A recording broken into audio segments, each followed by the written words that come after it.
सुस्वागतम सुस्वागतम सुस्वागतम. रसिक प्रेक्षकांना विनम्र अभिवादन करून भंडारी प्रीमियर लीग सहर्ष स्वागत करीत आहे.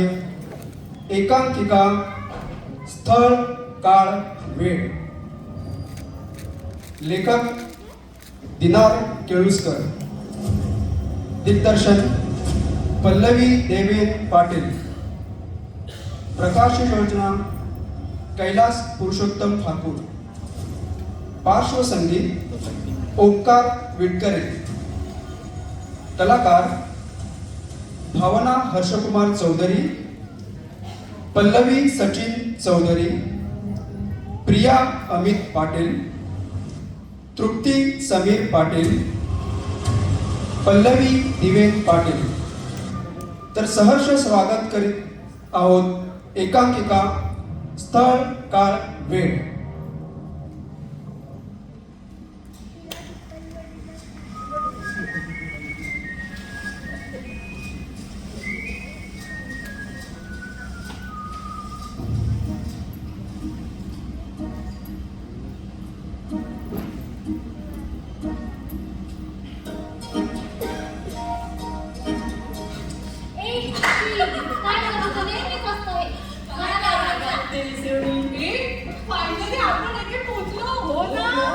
किती सुंदर बाग आहे खरंच ग. ऐका ना, काय बोला? आपल्या इथे कोणीतरी पाठला करत असेल ना? पाठवा? हो. नाही मला काय? इथे पाठला करणार आहे.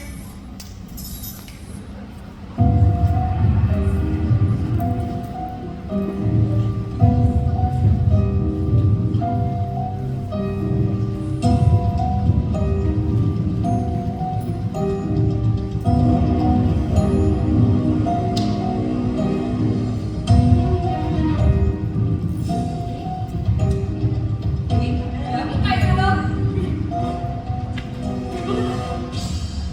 तिथे कोणीतरी आहे ग.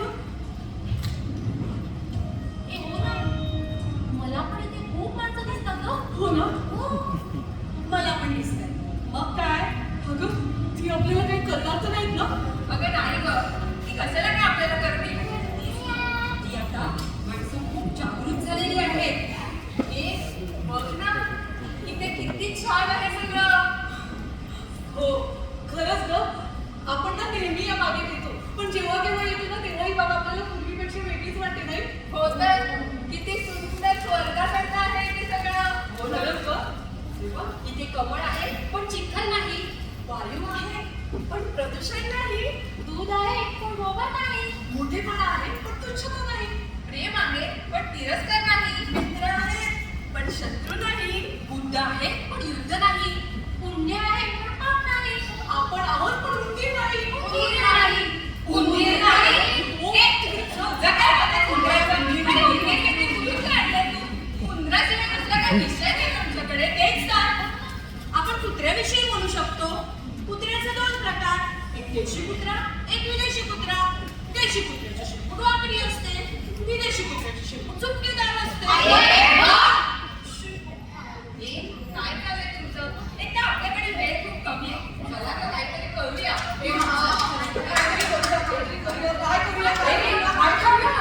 काय? पण की नाही, विचार करूया विचार.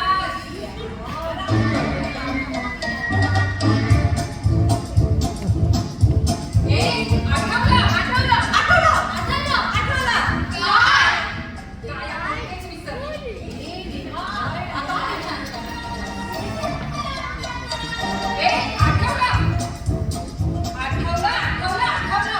हे खरोखर आठवलं बघा आता. काय? आपण की नाही एक नाटक करूया.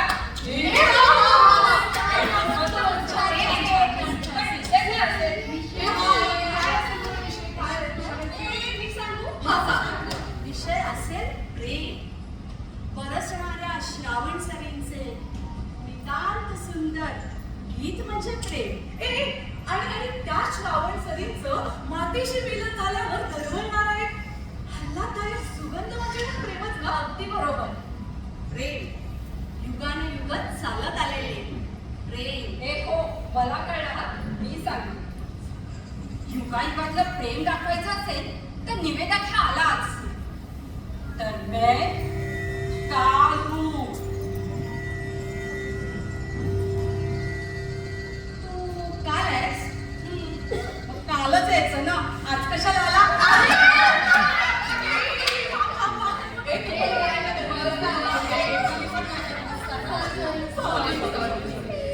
खूप टाइमपास झाला. प्रेक्षक तिकडे खोळंबले, तर तुझी वाट बघतात आमच्या नाटकाची सुरुवात कर. कथा पहिली. राजा हरिश्चंद्र आणि राणी तारामती दोघे आपल्या महालात गप्पा मारत बसले आहेत. मस्त थंडगार वाटते. हो ना? छान थंड थंड.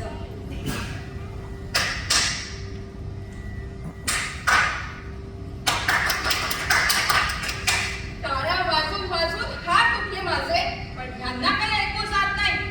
सगळ्या युगातले नोकर हे असेच काम चुकार. नोकरीवर राहायचंय ना राणी सरकार? महाराज, आपली हानिमूनच्या रात्री अंधारात घडलेली चूक उजेडात आलेली दिसत नाहीये. महाराज, आपण आपल्या पुत्राविषयी का बोलत नाही? हो तर आणि कोणाविषयी बोलणार? कुठे आहेत ते देवटे? पिताश्री! पिताश्री! पिताश्री! हो हो हो हो पाया पडताय, शिंग मारता आम्हाला. पिताश्री! गप्प बसा. आता आलाच आहात तर ऐका, आम्हाला तुम्हाला काहीतरी सांगायचे आहे. काय? आपण पिकनिकला जातोय? कुठे? स्वित्झर्लंडला? इथे राज्याच्या फायनान्सची बोंबाबोंब आहे आणि ह्यांना पिकनिक काय, स्वित्झर्लंड काय? गप्प बसा आणि ऐका आमचं. काल आमच्या स्वप्नात विश्वामित्र आले होते. स्वप्नात कशाला वत्सा? आम्ही साक्षात आलो आहोत. प्रणाम गुरुवर्य. आता नुसतं आमचं तोंड बघत नाही उभे आहात. चला मुजरा करा.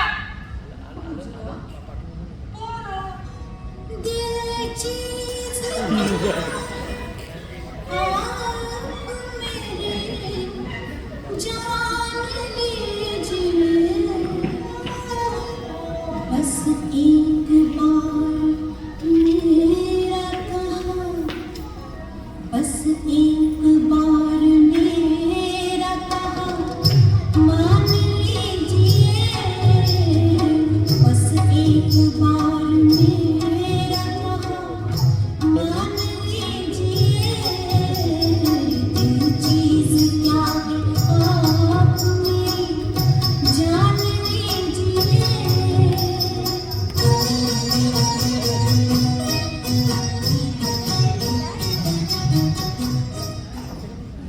मुजरा करायला सांगितलं होतं तर हा हा हा असा मुजरा कराल.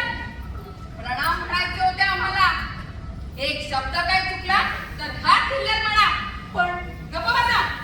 चला प्रणाम करा. प्रणाम गुरुवर्य. बोला गुरुवर्य, मी आपली काय सेवा करू शकतो? वत्सा, मला तुझे हे नवखंड दान कर. दिले गुरुवर्य.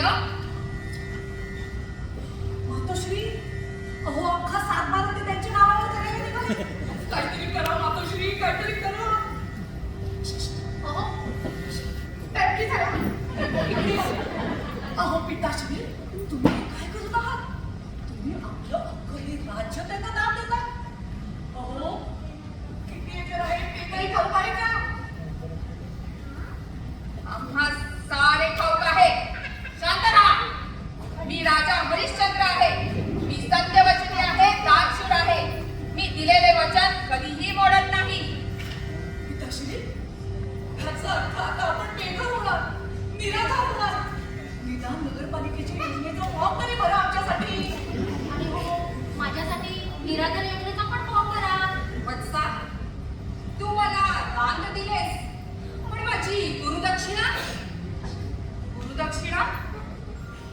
पण माझ्याकडे गुरुदक्षिणा देण्यासाठी या दोघांव्यतिरिक्त दुसरे काही नाही. मग आता मी काय करू? आयडिया. मी ह्यांना नेऊन काशीच्या बाजारात विकतो. चला, कुणी विकत घेताय काय ह्यांना? कुणी विकत घेताय काय ह्यांना? ले लो, सेल है, एक में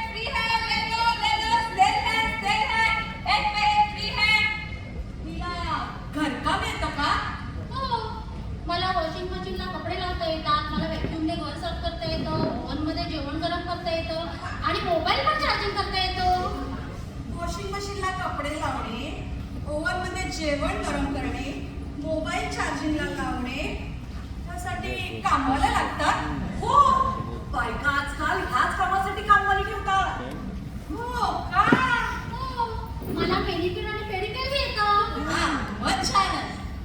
ए, नाके तुझ्या मुद्रा आणि दे या दोघांना माझ्यासोबत. चला रे. गुरुवर्य, ही घ्या तुमची गुरुदक्षिणा. तर असे होते राजा हरिश्चंद्र आणि राणी तारामती यांचे अपार प्रेम. आपल्या प्रेमाखातर राणी तारामतीने स्वतःला काशीच्या बाजारात विकून घेतले. रसिक प्रेक्षक हो, आता हृदयाचं पान हळूच उलट. कारण आता आपण पाहणार आहोत प्रेमातील एकनिष्ठता. एकनिष्ठता प्रभू श्रीराम व माता सीता ह्यांच्या प्रेमातील एकनिष्ठता. कथा दुसरी रामायण. वनवासात प्रभू श्रीराम व माता सीता पर्णकुटीत गप्पा मारत बसले आहेत. नाथ प्रिये, नाथ प्रिये, नाथ प्रिये, नाथ प्रिये, नाथ प्रिये. पुढचं बोला. हा बोलतो. नाथ प्रिये, तो सुवर्ण मृग मला हवा आहे ना. त्याच्या कातड्याचा किरी मला ब्लाऊज शिवायचा आहे ना. अगं आपण रामायणात आहोत. रामायणात ब्लाऊज काय? चोरी म्हण चोरी. म्हण चोरी म्हणते बरे. त्याच्या कातड्याचा किरी मला चोरी शिवायची आहे ना. प्रिये, नाथ, आपण इथे वनवासात आलो आहोत, हरिवलं नाही. तरी देखील तो सुवर्ण मृग मला हवाय म्हणजे हवाय. आणतो वैद्या काढले. या बायकांच्या हट्टापायी पुरुष चोऱ्या माऱ्या करायला लागले. ते का नाही कधीच कोणी इतिहासात लिहून ठेवलं.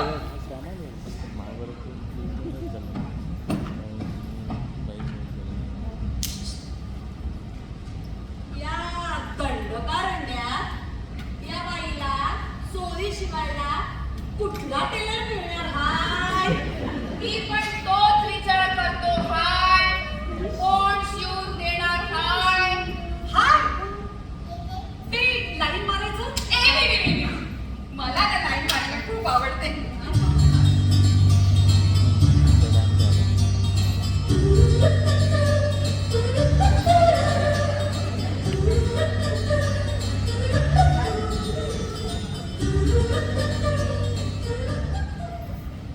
ए मंदा, अरे ती लक्ष्मण रेषेविषयी म्हणते. तू काय लाईन मारत बसले? मोजकी अळीशपय ग.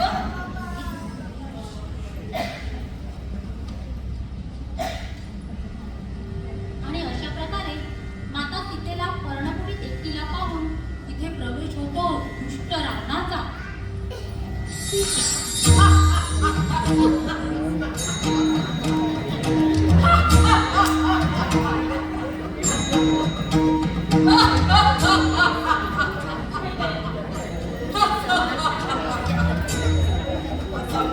बदलतो आणि या सीतेला लंकेला पळूनच नेतो.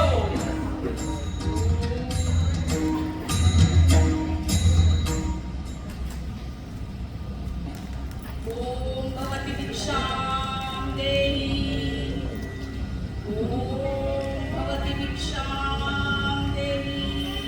अय्या कोण? रामदेव बाबा.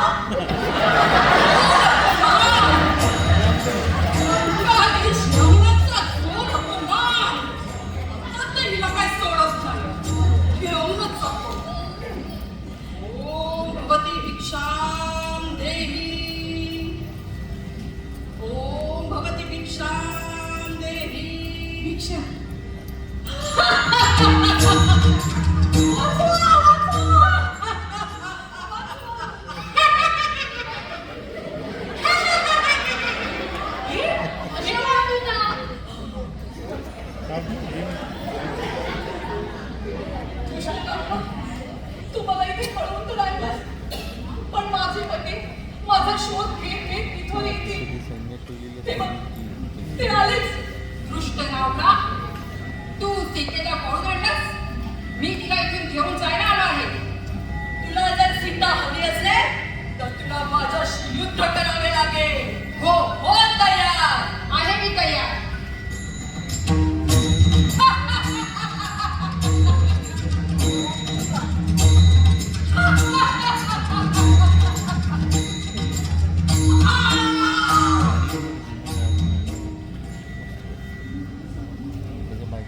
आणि अशा प्रकारे दुष्ट रावणाचा अंत होतो आणि प्रभू राम, माता सीता लक्ष्मणासह आपल्या मायदेशी परततात.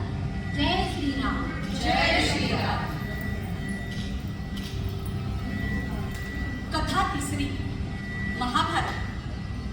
खांडवप्रस्थाचे पांडवांनी इंद्रप्रस्थ केले आणि त्या इंद्रप्रस्थात त्यांनी एक मायावी महाल बांधला. हा महाल पाहण्यासाठी प्रवेश होतोय दुर्योधनाचा.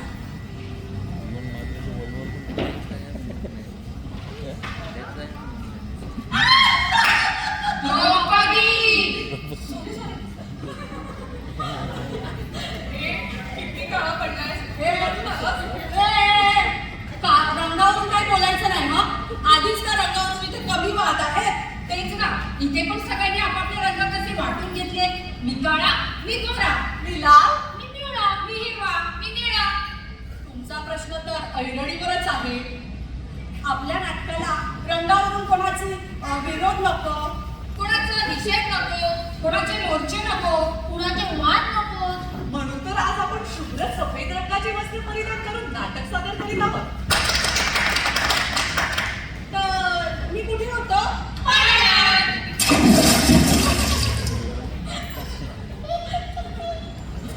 तर रसिक प्रेक्षक हो, आता पुढील कथेत रमण्या आधी स्वतःच्या मनाला थोडं सावरा.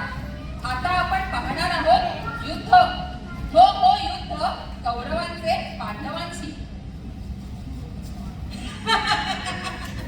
जीतम जीतम जीतम. पांडवांनो, आम्ही तुमचं राज्य घेतलं, तुमची धनसंपत्ती घेतली आणि आता तुमची द्रौपदी. दुःशासन चल. हे जगज्जेता, हे तारणहार, हे योगेश्वरा, माझं रक्षण कर, माझं रक्षण कर योगेश्वरा, माझं.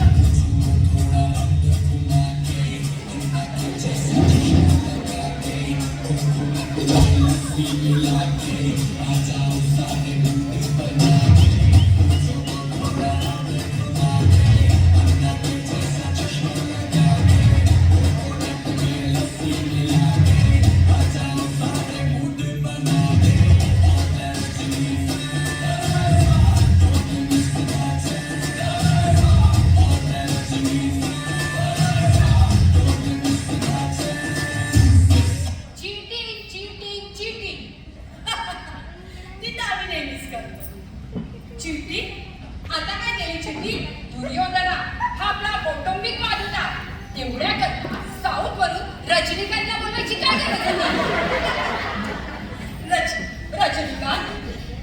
कुठे आहे रजनीकांत?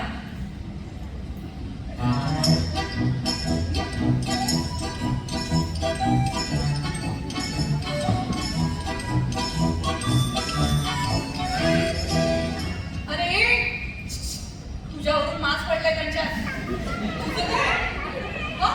आणि कोण आहेस रे तू? आणि इथे कशाला आलास असं? तूच तर बोलवलं मला. मी बोलवलं. हं. अच्छा हे? म्हणजे तू श्रीकृष्ण? अरे, सगळंच घडलंय तुझं. ही बासरी, ही इथे. आणि हा पाय, हा इथे. नीट कर रे बाबा. बघ समोर कोण बसलाय, त्यांना तरी घाबर. हे श्रीकृष्ण, माझं रक्षण कर, माझं रक्षण कर श्रीकृष्ण, माझं रक्षण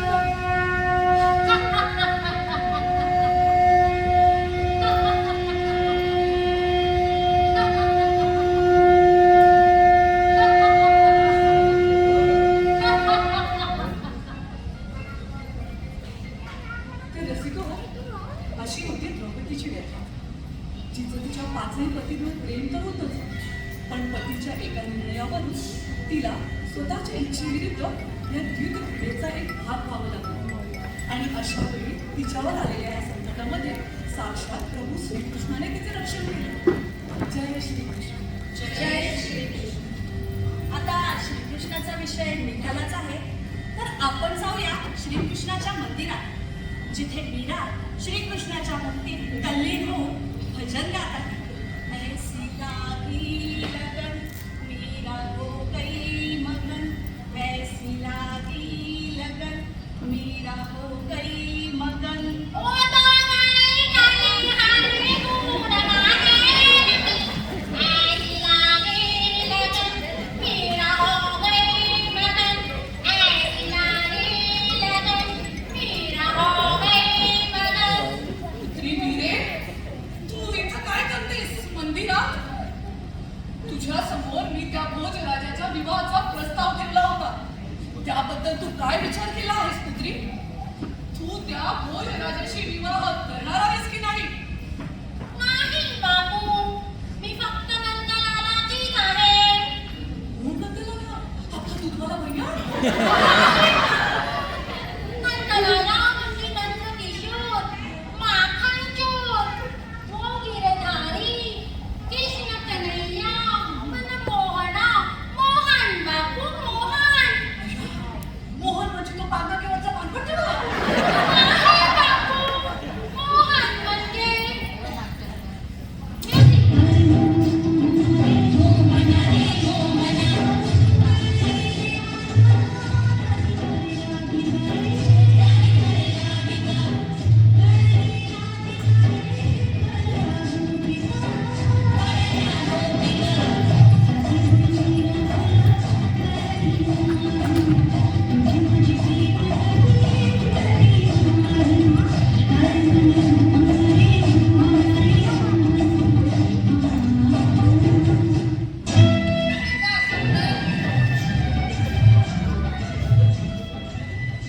अरे तू काय करते तिकडे?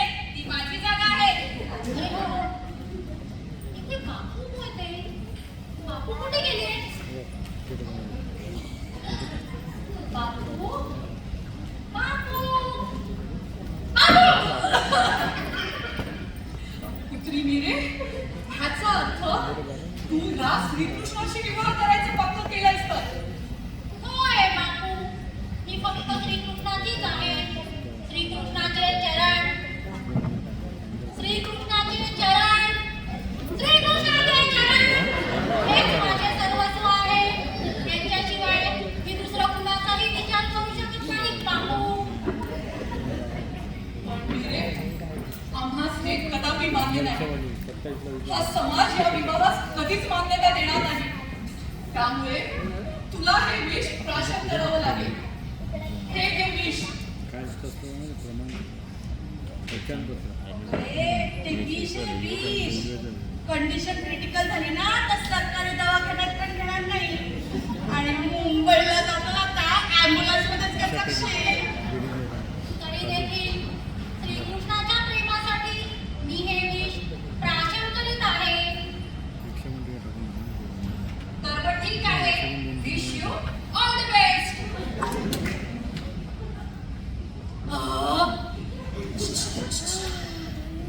ते विशच होतं ना? ती ना तिथं चक्क टेक्कर द्यायला लागली. नाही नाही, 40 रुपये खर्च करून बेगॉन आणलं होतं. Baygon. Baygon? I am gone. असे होते नटखट श्रीकृष्णाच्या प्रती मीरेचे भक्तिमय प्रेम, जिने भोजराजाच्या धनसंपत्तीचा त्याग करून तिने आपले सर्वस्व श्रीकृष्णाच्या चरणी अर्पण केले. कथा पुढची. आता काय गं? ऐका ऐका, आता पौराणिक कथा खूप झाल्या. आता काहीतरी आपण ह्या काळात दाखवू. आता आपण जाऊया मुंबईतील कॉलेजच्या कॅम्पसमध्ये.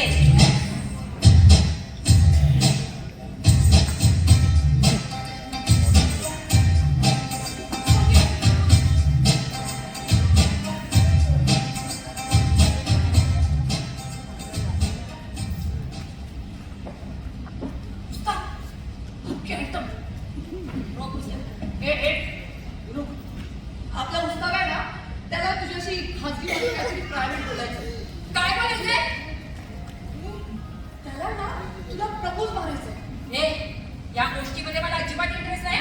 जा जाऊन सांग तुझ्या उस्तादला. आपलं उस्ताद म्हणजे काय तुला साधं सुद्धा वाटत वाटलं का? एकदम रामची विश्वाने उस्ताद. फक्त हो बोल.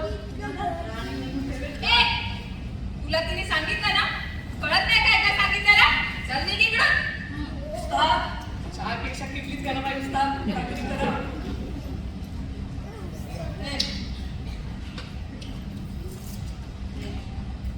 आपलं तुझ्यावर जाम प्रेम आहे आणि आपल्याला तुझ्याशी शादी करायची आहे. बोल. हे बघ मला तू अजिबात आवडत नाहीस. ए, क्या बोलती आती क्या खंडालना अरे घूमेंगे फिरेंगे नाचेंगे गाएंगे ऐश करेंगे और क्या. हे तू असा माझ्या मागे गाणी बोलत फिरू नकोस. तुला सांगितलं ना मला तुझ्यामध्ये अजिबात इंटरेस्ट नाहीये. इंटरेस्ट नाही म्हणजे काय? इंटरेस्ट नाही म्हणजे काय? तुला शब्दात सांगितलेलं कळत नाहीये. चला सॉरी उस्ताद खूप जास्त त्या माझे प्राण हात उडायचे. आपला तिच्यावर जीव करणार म्हणून खूप जास्तच पडले. ते माझे प्राण कापून द्यायचे. आपल्याला ती आवडते म्हणून आपल्याला पुस्तक आपल्याला तिच्याशी शादी करायची. काहीतरी बंदोबस्त करायला पाहिजे. छोटू काहीतरी बंदोबस्त करायला पाहिजे. त्यांना सोडायची नाही. सोडायची नाही. जर आपली नाही ना तर कोणाची नाही. ठीक आहे बघते जाता. चल छोटू चल.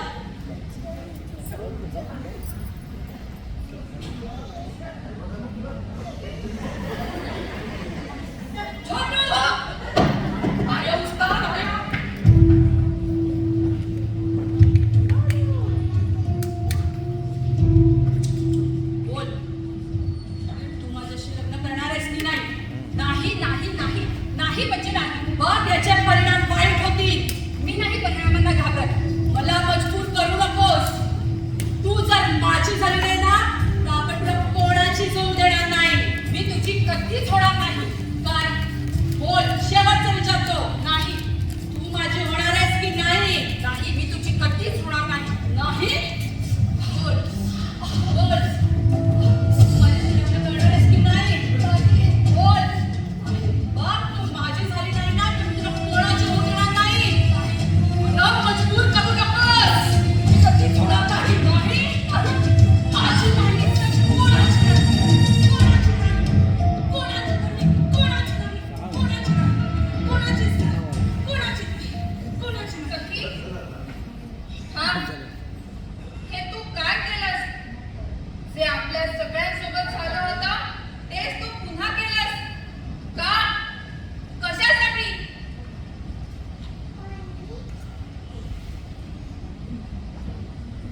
पात्र परिचय. मी अमृता देशपांडे सांगलीतील करवाले कॉलेजमध्ये BA पहिल्या वर्षाचे शिक्षण घेत होती.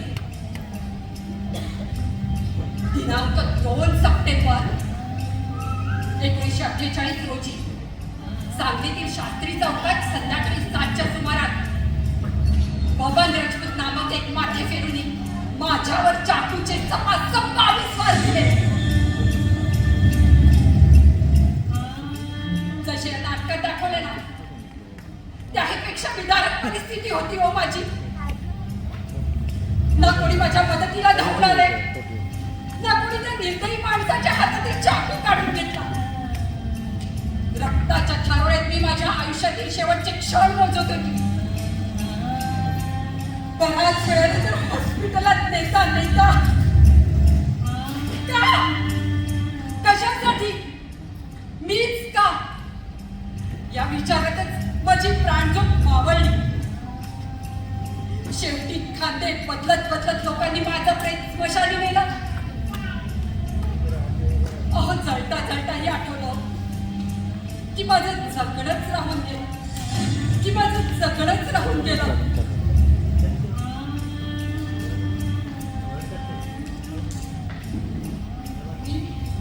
रिंकू पाटील दिनांक 30 मार्च 1990 साली उल्हासनगरमधील एका शाळेत 10वीचा पेपर लिहित असताना भर वर्गात रॉकेल होतून मला जिवंत जाळण्यात आलं.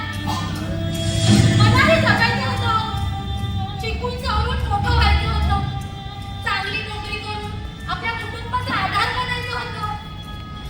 पण नाही, माझी सगळी स्वप्न, माझ्या सगळ्या इच्छा आकांक्षा माझ्या सोबतच त्या दिवशी त्या वर्गात जळून खाक झाल्या. आणि उरली ती फक्त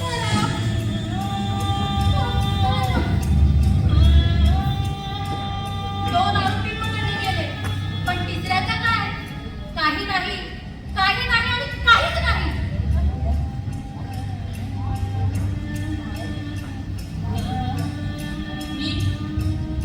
मी निर्भया. आठवलं दिनांक 16 डिसेंबर 2012 राजधानी दिल्लीतील रस्त्यावर भरधाव बसमध्ये माझ्यासोबत. मला नाही वाटत मला पुढे काही सांगायची गरज आहे. आज 12 वर्ष झाली त्या घटनेला, पण तरीही त्या घटनेचा उल्लेख जरी केला तरी तो दिवस, ती घटना, त्या संदर्भातील बातम्या, न्यूज चॅनल, पेपरमध्ये सततची येणारी बातमी, तिथे बसून एकदा तरी तुमच्या डोळ्यासमोर येऊन गेली असेल. हो ना? या गुन्ह्यात सामील असलेल्या 6 आरोपींपैकी 5 आरोपींना त्यांच्या या पापकृत्यासाठी फाशीची शिक्षा झाली. 6व्याचं काय? काही नाही, काही नाही आणि काहीच नाही.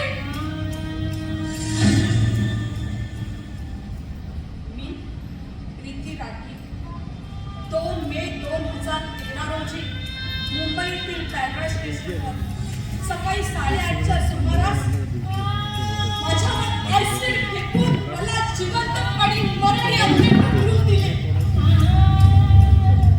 मला कळतच नव्हतं माझी चूक काय आणि हे सगळं माझ्यासोबतच का?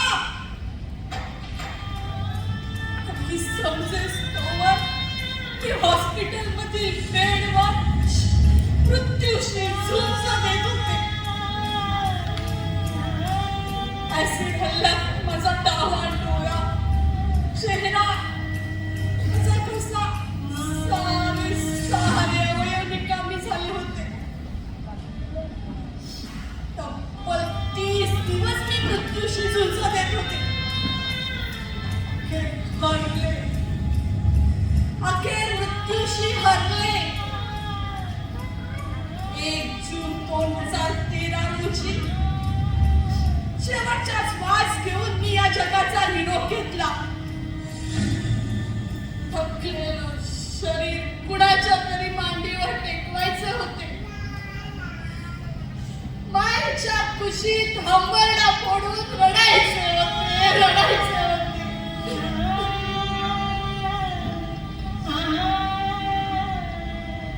मी दिनांक 13 जुलै 2016 रोजी संपूर्ण महाराष्ट्राला हादरून टाकणारी एक घटना अहमदनगरमधील कोपर्डी येथे घडली.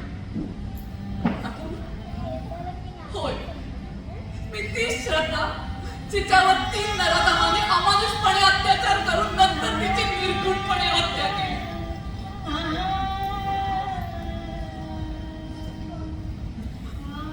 या गुन्ह्याने महाराष्ट्राचं सामाजिकच नव्हे तर राजकीय वातावरण सुद्धा ढवळून निघालं. जागोजागी कॅन्डल मार्च, मूक मोर्चा, मराठा समाज आंदोलन, सगळा समाज रस्त्यावर उतरला होता केवळ मला न्याय मिळावा.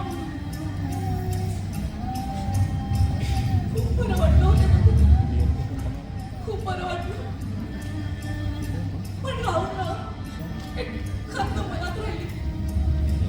इतक्या साऱ्या जनसमुदायापैकी 2 हात त्या दिवशी त्या रात्री मला वाचवायला का आले नाही? का?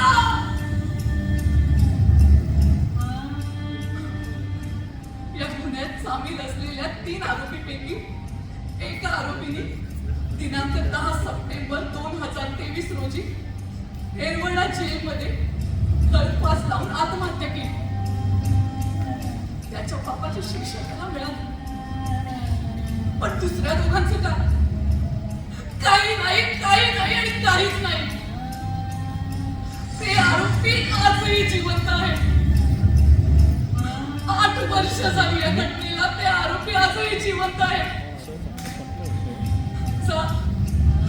कोणीतरी माझ्या कोपरडीमधील मातेला जाऊन विचारा तिला कसं वाटतंय जेव्हा तिच्या काळजाचा तुकडा इतक्या निर्दयीपणे तिच्यापासून हिरावून घेतला गेला आणि ते आरोपी आजही जिवंत आहे.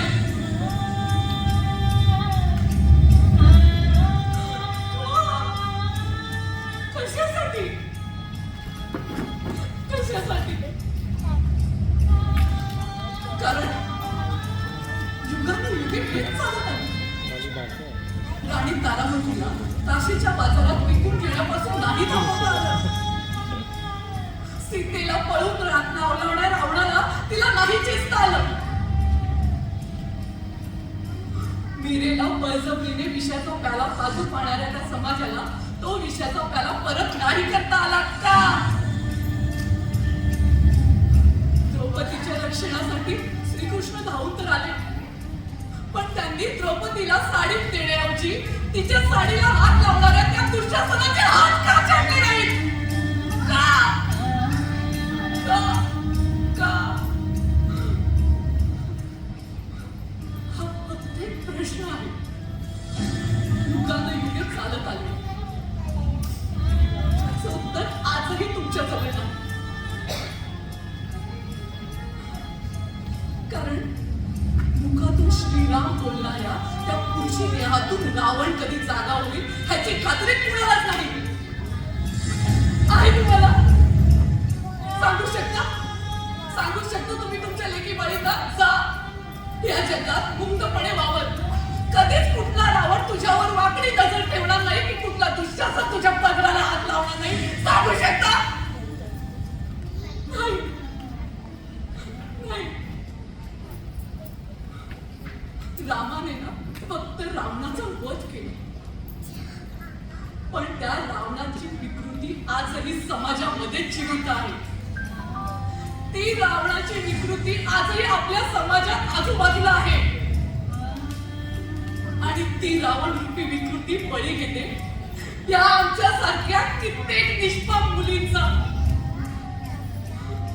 कित्येक निष्पाप मुलींचं आयुष्य असं क्षणार्धात उद्ध्वस्त करते हो.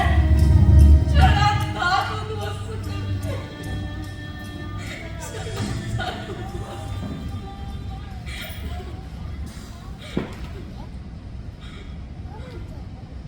द्रौपदी, राणी तारामती, माता सीता आणि मीरा ही फक्त उदाहरणं आहेत तुमच्या समोर. पण आमच्या बाबतीत जे घडलं ना ते फार भयानक होतं. अशा अजून किती प्राण्यांच्या आहुत्या घेणार आहात तुम्ही? बदलत होती पाना वेली, बदलत होती सारी सृष्टी. पण बदलत नव्हता तोच तो जुना खेळ. कथा तीच, पात्रही तीच, पण बदलत आहे फक्त स्थळ, काळ आणि वेळ. स्थळ, काळ आणि वेळ.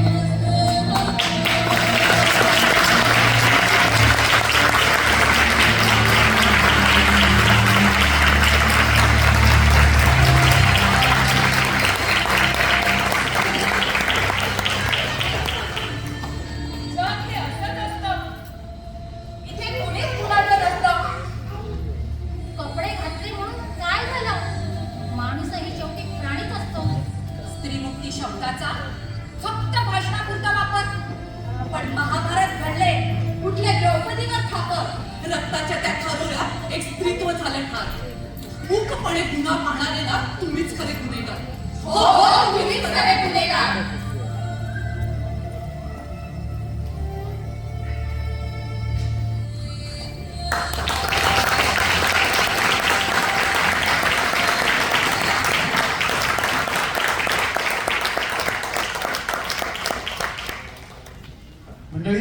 कसं वाटलं एकांकिका आपल्याला?